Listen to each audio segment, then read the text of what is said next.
Assalamualaikum warahmatullahi wabarakatuh. Perkenalkan, nama saya Ahmad Huda Maulana Ali dengan NIM 19930144 dari Prodi S1 Akuntansi. Saya di sini akan mempresentasikan sedikit tentang materi pendidikan kewarganegaraan dengan judul Strategi Militer. Yang pertama, strategi militer. Pengertian strategi militer itu sendiri adalah sebuah kebijakan dilaksanakan oleh organisasi militer untuk mengejar sasaran strategis yang diinginkan. Jadi dalam suatu strategi militer itu ada sasaran-sasaran tertentu yang diinginkan oleh suatu organisasi ataupun suatu lembaga. Nah, pendapat dari Karl von Clausewitz menyatakan bahwa strategi militer adalah tujuan yang ditentukan oleh politik dan perang adalah kesinambungan politik dengan cara militer. Strategi militer merupakan pembinaan, pengembangan, pengelaraan, dan penggunaan seluruh kekuatan dan kemampuan militer untuk mendukung strategi pertahanan dalam rangka menjaga, melindungi, dan memelihara kepentingan nasional. Jadi strategi militer ini memiliki kemampuan untuk mendukung, melindungi, dan memelihara dalam kepentingan nasional. Nah, seperti halnya dalam menjaga kedaulatan negara Indonesia, seperti halnya menjaga di perbatasan-perbatasan yang berbatasan langsung di berbagai wilayah di Indonesia. Nah, pembinaan dan penggunaan militer diarahkan pada keterpaduan tingkat 3 angkatan, yakni ada di Angkatan Darat atau Angkatan Laut dan Angkatan Udara, tanpa meninggalkan ciri khas angkatan baik dalam operasi gabungan maupun operasi angkatan masing-masing. Jadi meskipun berbeda angkatan maupun di darat maupun di laut dan di udara, itu tanpa meninggalkan ciri khas angkatan tersebut. Jadi ada ciri khas tersebut dari masing-masing angkatan. Nah, yang selanjutnya strategi militer secara etimologi. Berasal dari bahasa Yunani atau strategos. Strategi memiliki ketika muncul digunakan selama abad ke-18. Dilihat dalam arti sempit sebagai seni umum, seni pengaturan pasukan. Strategi militer berkaitan dengan perencanaan dan pelaksanaan kampanye, gerakan dan disposisi pasukan dan penipuan dari musuh. Jadi menurut bahasa Yunani itu strategos ketika muncul digunakan pada abad ke-18.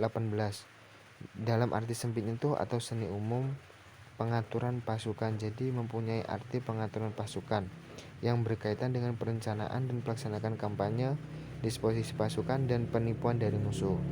Nah, Bapak studi strategi modern Karl von Clausewitz, strategi militer didefinisikan sebagai kerja pertempuran untuk mendapatkan akhir perang. Definisi Liddell-Hart menekankan pada pertempuran, mendefinisikan strategi sebagai seni mendistribusikan dan menerapkan cara militer untuk memenuhi tujuan kebijakan. Jadi itu ada beberapa pendapat dari ahli bidang strategi modern.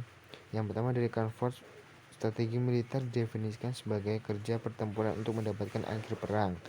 Sedangkan menurut Liddell-Hart menekankan pada pertempuran, mendefinisikan seni mendistribusikan dan menerapkan cara militer untuk memenuhi tujuan kebijakan. Jadi ada beberapa pendapat, diantaranya kedua pendapat tersebut tentang strategi militer.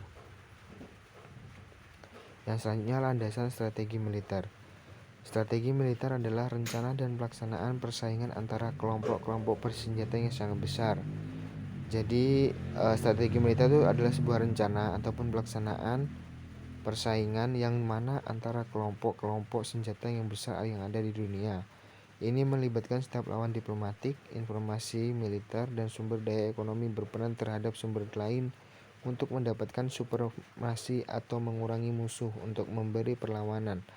Strategi militer adalah alat utama untuk mengamankan kepentingan nasional. Nah, jadi dalam suatu militer itu membutuhkan strategi militer yang bertujuan untuk mengamankan kepentingan nasional. Seperti halnya tadi di perbatasan ketika ada nelayan, sambungannya kayak ada nelayan asing, kapal asing yang masuk. Nah, itu memiliki strategi militer tersendiri untuk bagaimana cara menangkap si nelayan dari negara-negara asing. Nah, sebuah strategi militer komplementer ini dikembangkan melalui ilmu militer. Ini adalah peperangan subdisiplin dan kebijakan luar negeri. Sebagai perbandingan, grand strategi adalah strategi organisasi terbesar seperti negara bangsa konfederasi atau aliansi internasional.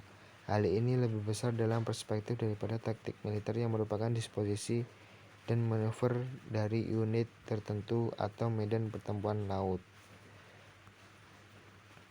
Selanjutnya, latar belakang strategi militer. Latar belakang strategi militer itu terjadi pada abad ke-19, masih dipandang sebagai salah satu seni ilmu yang mengatur pelaksanaan peperangan. Jadi pada abad ke-19 tuh strategi militer itu masih dipandang sebagai seni ilmu dalam suatu peperangan. Yang lain adalah taktik dalam mencari musuh, dalam bagaimana ini penyerangan lewat sisi mana, sebelah mana, dan lain-lain. Pelaksanaan dan manuver kekuatan dalam pertempuran dan logistik pemeliharaan pasukan, tentara, dan lain-lain. Pandangan yang telah berlaku sejak zaman Romawi dan batas antar strategi dan taktik saat ini sudah kabur. Dan kadang-kadang kategorisasi keputusan adalah masa pendapatan pribadi. Carnot selama Perang Revolusi Prancis pikir hanya melibatkan konsentrasi pasukan. Strategi awalnya dipahami untuk mengatur pendahuluan suatu pertempuran, sementara taktik dikontrol pelaksanaannya. Jadi itu strategi itu awalnya dipahami hanya untuk mengatur pendahuluan. Pendahuluan bagaimana akan melaksanakan peperangan, bagaimana akan menyerbu pasukan yang ada di sebelah barat atau sebelah timur. Nah, untuk dalam taktiknya itu sendiri dikontrol pada saat pelaksanaannya. Nah, namun dalam peperangan dunia abad ke-20, perbedaan antara manuver dan perang, strategi dan teknik diperluas dengan kepastian teknologi dan transit. Taktik yang dulunya pasukan kavaleri diterapkan ke pasukan panzer. Nah, dalam lingkungan grand strategi, komponen militer sebagai besar dikurangi menjadi strategi operasional, perencanaan dan kontrol unit militer sebagai korps dan divisi sebagai pengembangan ukuran dan jumlah pasukan serta teknologi berkomunikasi dan pengendaliannya. Maka perbedaan antara strategi militer dan grand strategi berkurang. Dasar grand strategi adalah diplomasi melalui suatu bangsa bisa menjadi sekutu atau tekanan bangsa lain pada kepatuhan. Jadi dasar grand strategi itu memiliki dasar, yaitu diplomasi melalui suatu bangsa yang akan menjadi sekutu atau tekanan bangsa lain pada kepatuhan, sehingga mencapai kemenangan tanpa perang. Nah, jadi itu kayak membuat sekutu gitu, sehingga menjadi kemenangan tanpa harus bersusah payah perang. Unsur lain dari grand strategi adalah manajemen pasca perang damai. Seperti dinyatakan Clausewitz, strategi militer yang sukses mungkin merupakan alat untuk mencapai tujuan. Ada banyak contoh dalam sejarah kemenangan di medan perang belum diterjemahkan dalam jangka panjang perdamaian, keamanan, atau ketenangan. Yang selanjutnya ada prinsip-prinsip strategi militer. Yang pertama ada tujuan. Tujuan setiap operasi militer langsung ke arah yang jelas, tegas, dan dapat dipercaya. Jadi prinsip strategi militer itu kita harus mempunyai tujuan.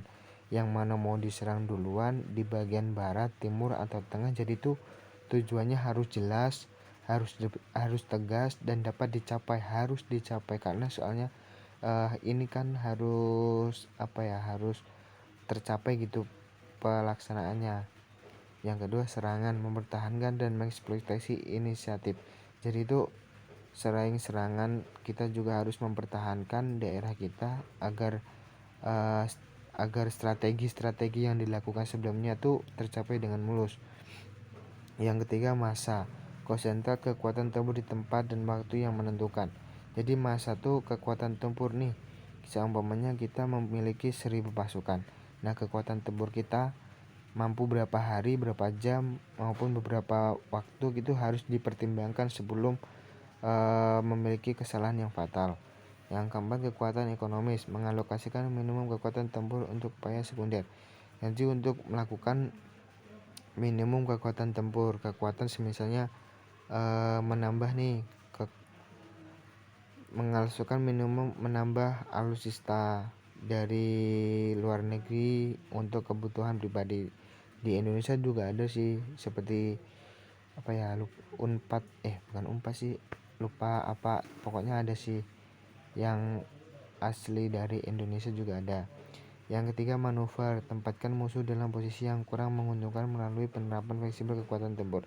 Jadi kita menempatkan musuh dalam posisi yang kurang menguntungkan, jadi kayak mengarahkan musuh tuh ke posisi yang mungkin dia tidak bisa menguasai posisi tersebut, kayak memojokkan gitu.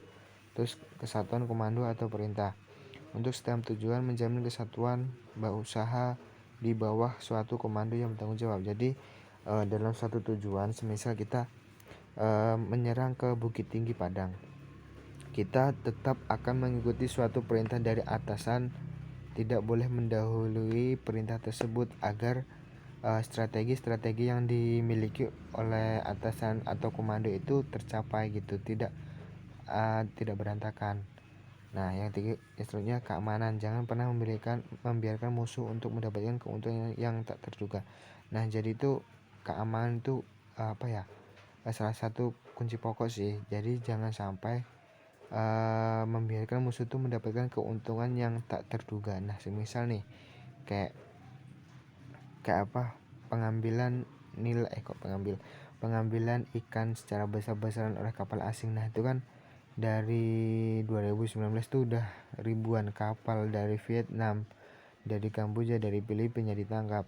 Nah, jadi tuh sekarang tuh militer Indonesia tuh harus berpikir lebih keras bagaimana agar supaya di perbatasan itu setiap harinya tuh dijaga lebih dari sekarang gitu. Maksudnya lebih diperbanyak militernya untuk bisa menjaga kapal-kapal asing itu tidak masuk ke Indonesia.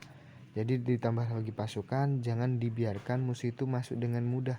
Soalnya kekayaan alam Indonesia itu melimpah, pasti warga negara asing pun ingin memilikinya gitu. Jadi kita sebagai warga Indonesia harus bisa menjaga kedaulatan negara Indonesia.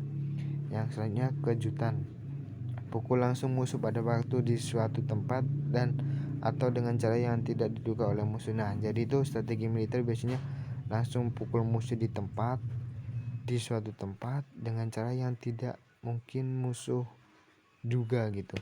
Jadi ketika ada lawan, langsung semisal di bom kapalnya ataupun ditindaklanjuti sampai musuh tuh tidak mengetahui bahwasanya akan terjadi seperti itu. Yang selanjutnya, kesederhanaan, kesiapan secara tuntas dan jelas, rencana tidak rumit dan jelas, perintah ringkas untuk memastikan pemahaman menyeluruh. Jadi kita memiliki strategi militer yaitu kesiapan secara tuntas dan jelas. Jadi itu kesiapannya itu secara matang dan jelas gitu, dan rencananya tidak rumit dan jelas. Rencananya pun rencana bagus, mulus, tidak rumit dan jelas. Perintah ringkas untuk memastikan pemahaman. Nah, jadi harus memiliki perintah yang ringkas untuk lebih memastikan nih pemahamannya tuh seluruh pasukan itu memahami dari isi perintah tersebut. Nah, sekian, terima kasih. Apabila dari awal terdapat banyak kesalahan, saya mohon maaf yang sebesar-besarnya. Saya akhiri, wassalamualaikum warahmatullahi wabarakatuh.